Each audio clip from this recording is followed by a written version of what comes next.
introverts are just like any couple. Who knows? Meaning, they will be partners for a lifetime. Pretty romantic, right?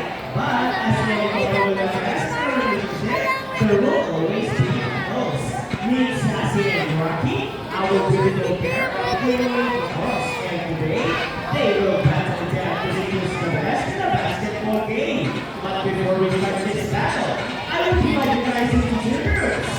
First girls, all the girls will cheer for Sassy. Come on girls, let me hear your cheer. Sassy, Sassy.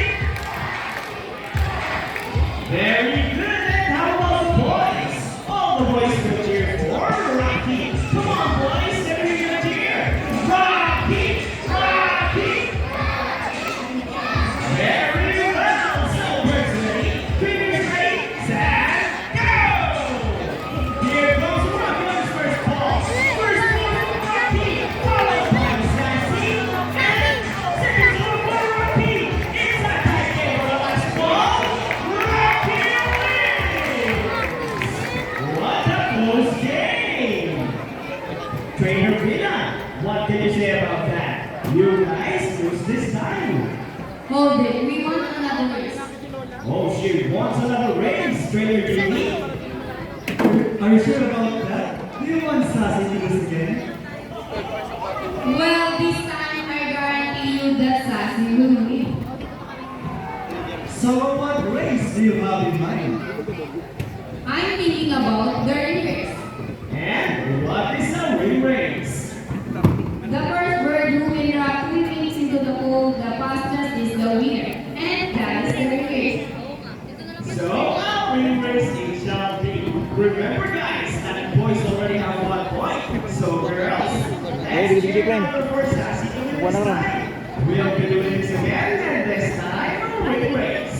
Ready, set, go!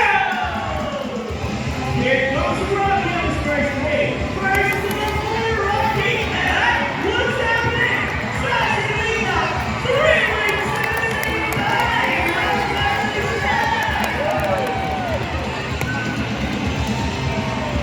And the winner is Sassy! What can you say about that? 3 rings at the same time! Hey, you guys cheated! Oh, he thinks you cheated! No, we didn't cheat. Sassy used her brain. Oh! So it's true that girls are more intelligent than boys? Of course! Not! A round of applause for Sassy and Rocky with their winner and Taylor B.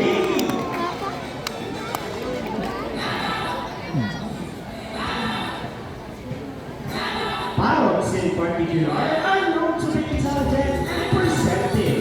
That's why we are continuing to enhance their skills and not get bored.